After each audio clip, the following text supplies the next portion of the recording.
¿Alguna vez se preguntaron por qué estos pequeños juegos son tan adictivos? Vemos a muchos amigos y compañeros que no pueden despegar la mirada de esta pequeña pantalla. Bien, pues el día de hoy les presento el porqué de la adicción a los videojuegos de celular. Después de adquirir un nuevo celular con el juego Total Conquest instalado, pasé horas y horas jugando hasta el punto de adentrarme en la gran grieta que lleva al infierno llamado Google Play. Acción, estrategia, aventura, rompecabezas, nómbralo y ahí está. Mi más reciente descubrimiento es Dungeon Gems, un juego en donde tienes que pelear contra oleadas de enemigos a un estilo piedra, papel o tijera, con un equipo de héroes con poderes elementales, los cuales entrenas y evolucionas. Parecido a Pokémon. Mientras avanzas, encuentras nuevos y más poderosos héroes que agregas a tu colección para llenar tu castillo. Igual que Pokémon. Y encuentras enemigos con poderes cada vez más fuertes. Igual que creo que sí tiene una mecánica un poco diferente. Pero es aquí lo curioso. No pude parar. Y es solo encontrar parejas. De verdad, mientras que Assassin's Creed y Dark Souls 2 se encuentran en la sala acumulando polvo esperando a ser jugados, yo estaba cada vez más emocionado por derrotar a esos orcos de agua con el nuevo elfo de madera que conseguí al derrotar al dragón de las catacumbas. Pero la pregunta es, ¿por qué? ¿Por qué las personas están perdiendo aventuras maravillosas como Skyrim y prefieren destruir un montón de dulces en Candy Crush?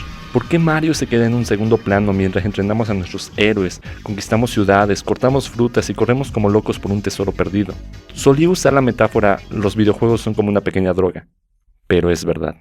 Estos juegos son literalmente adictivos, y los desarrolladores lo saben. Los juegos se programan de tal forma que hackean nuestro cerebro, tomando ventaja de tu corteza cerebral que probablemente no sabías que existía, y teniendo enormes consecuencias en la forma en lo que consumes y lo que juegas. Por esa razón, es importante saber los secretos de los desarrolladores de juegos portátiles. Para ello, es necesario entrar de lleno con la piedra angular: la dopamina. Si recuerdas esa clase de biología que explicaba cómo funcionaba la dopamina, más o menos entre la fotosíntesis y las funciones de una célula, mitocondria, núcleo, nucleolo, bueno, esa materia casi nadie le gusta. Como sea, la dopamina es una pequeña molécula que básicamente es la hormona de la felicidad. ¿Recuerdas aquella sensación al pasar el último nivel de ese juego que amas? ¿O terminar con la máxima dificultad a aquel jefe con ataques totalmente injustos? ¿La emoción al descubrir una arma secreta? ¿O solo admirar el nuevo motor gráfico que posee un realismo que es simplemente delicioso a la vista?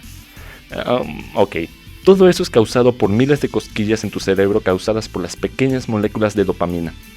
Hablando científicamente, la dopamina es un neurotransmisor. Significa que viaja a través de las células de tu cerebro. Cuando por fin terminaste ese nivel de las motos de agua en Battletoads, tu cerebro salta para celebrar tu victoria y las neuronas emiten iones, creando una pequeña corriente eléctrica.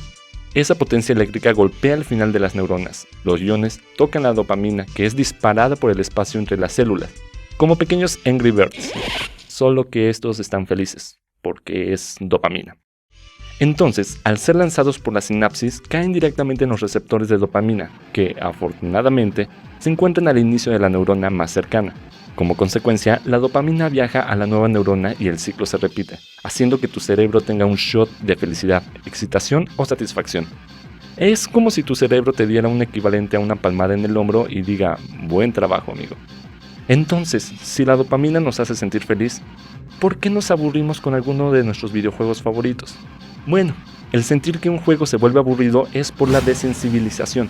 En pocas palabras, significa que las señales transmitidas por la dopamina se van apagando. En cualquier tipo de adicción, ya sean drogas, alcohol o mi personal, la Coca-Cola, la adicción se vuelve cada vez más grande conforme pasa el tiempo. Es decir, las primeras veces que tomas Coca-Cola, el gusto es grandioso, por su sabor, lo refrescante, esa sensación al final de la garganta. Dios, quiero una Coca-Cola en este momento.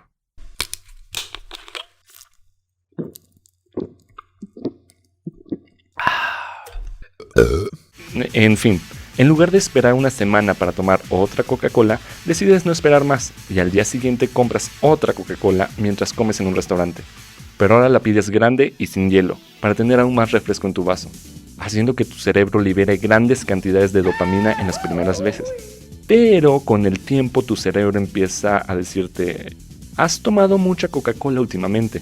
¿No se te antoja un té helado, un café u otro refresco? Y te lo dice removiendo los receptores de dopamina, literalmente cerrando los receptores para que no cumplan su función. Entonces, menos receptores funcionan haciendo que solo unas pocas hormonas logren pasar de neurona a neurona, dejando al resto fuera de la sinapsis y así la señal se vuelve más débil. Claro que puedes conseguir la misma cantidad de dopamina, pero se requiere más tiempo y mayor cantidad para obtener la misma satisfacción que en un principio. Y con el paso del tiempo, más receptores se cierran, lo que significa que necesitas beber más Coca-Cola en menos tiempo, creando así un ciclo que se vuelve peor hasta que básicamente necesitas beber Coca-Cola cada hora para tener la misma cantidad de dopamina que conseguías en un principio. Pero a diferencia de la Coca-Cola, que puedo conseguir cuando yo quiera, los videojuegos portátiles tienen la cualidad de regular la cantidad que consumes. Primero se encuentran los niveles de introducción, en donde de manera muy fácil recibes premios, recompensas, desbloqueables y un montón de cosas. En mi primera hora en Dungeon Gems pude subir a mis personajes por lo menos 10 niveles, tenía más de 15 héroes nuevos y desbloqueé un montón de niveles nuevos. Me sentía imparable y era grandioso. Estaba nadando en dopamina, pero conforme avanzaba en el juego y se volvía más difícil, esos premios se hacían más esporádicos de lo que esperaba, pero en lugar de sentirme desanimado, me encontraba emocionado porque cada victoria se sentía importante, haciendo que la recompensa sea más satisfactoria. Esto se conoce como el radio de variación del reforzamiento por tiempo. Es lo mismo que las máquinas tragamonedas.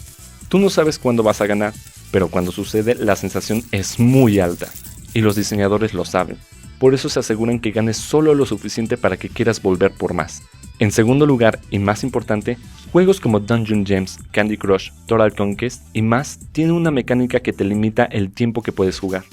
En una sesión puedes pasar algunos niveles, o si pierdes todas tus vidas, el juego te forza a esperar algunas horas antes de seguir con tus partidas. Es decir, que te detienen cuando más dopamina tienes, haciéndote que siempre quieras más. Pero el hecho de que no puedas jugar todo lo que quieras hace que el videojuego se vuelva más satisfactorio a la hora de volver a jugarlo. Esto se relaciona a lo que se conoce como la caminadora hedónica.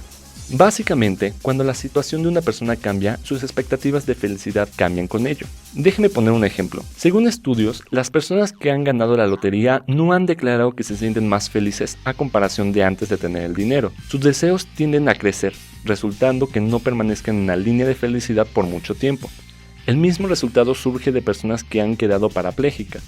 Ellos reportan un mismo nivel de felicidad antes y después del accidente que los paralizó. Esto ocurre por el equilibrio de la felicidad, es decir que si las situaciones cambian, dependiendo de qué tan adaptables somos a dichos cambios, nuestras expectativas de felicidad son modificadas. Pero con los juegos para celular que te impiden permanecer mucho tiempo en el punto más alto de dopamina, el equilibrio de felicidad no tiene cambios. ¿Conocen la frase "la ausencia hace que el corazón crezca más encariñado"? Si tienes una relación a distancia te lo deben decir mucho, pero es verdad. En este caso, Dungeon Gems es mi novia que vive lejos. Salimos a pasear varios días, vamos al cine, tenemos una cena romántica, pero ella tiene que irse por un tiempo. Es entonces cuando empiezas a llamarla, recuerdas los hermosos momentos que pasaron y esperas ansioso hasta la próxima vez que la puedes ver. Es igual con los videojuegos, que están programados exactamente para que sientas lo mismo. Y es aún más fácil al hacer juegos gratis y poniéndolos en consolas que llevas en tu bolsillo, para que sea realmente sencillo el poder seguir conectado con esa sensación tan satisfactoria de completar un nuevo nivel. Pero aún falta un último punto para esta historia de dopamina. No podemos solo culpar a los juegos que son creados para captar la mayor cantidad de dopamina en tu cerebro y regulándolo para que la sensación no se pierda con el tiempo. Tú también tienes algo de culpa. Los estudios han demostrado que del 10 al 15% de la población poseen tendencias adictivas, haciéndolos propensos a engancharse más a cualquier cosa, a los videojuegos, por ejemplo. De este porcentaje se encuentra una cantidad significativa de videojugadores. Tenemos como ejemplo un estudio en donde se utilizaron imágenes magnéticas para observar el cerebro de videojugadores de 14 años de edad.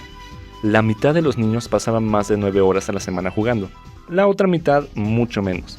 El primer grupo mostró una mayor actividad en el ventral estriado, parte del cerebro que controla las adicciones y la dopamina, demostrando que los videojugadores son más propensos a volverse adictos, pero también depende mucho de nuestra personalidad. Dime si alguna de estas frases te parece familiar. Solo tengo que derrotar a 10 cactumbas más para alcanzar el nivel 100 de mi personaje principal. Qué bueno que conseguí los 468 logros antes de la expansión de mi videojuego favorito. Lo siento, no puedo salir el día de hoy. tengo una cita con Lara Croft en Tomb Raider. Hablando en términos simples, obsesión con tareas repetitivas, yendo a extremos ridículos y la aislación social. 3 señales sencillas para saber si tú tienes una tendencia adictiva. Y para los videojugadores, eso hacemos por diversión. Y es verdad, los juegos para celular son creados para ser más adictivos que muchas drogas. Pero no te preocupes, no todo es malo. Los videojugadores que muestran estos signos de adicción también han demostrado que tienen mayor capacidad de organización, se sienten motivados al asumir riesgos, poseen un alto grado de IQ y un fuerte potencial de liderazgo. Así que no te preocupes si eres un adicto a los videojuegos. De todas maneras, existen cosas peores a las cuales ser adictos que solo buscar parejas en tu celular.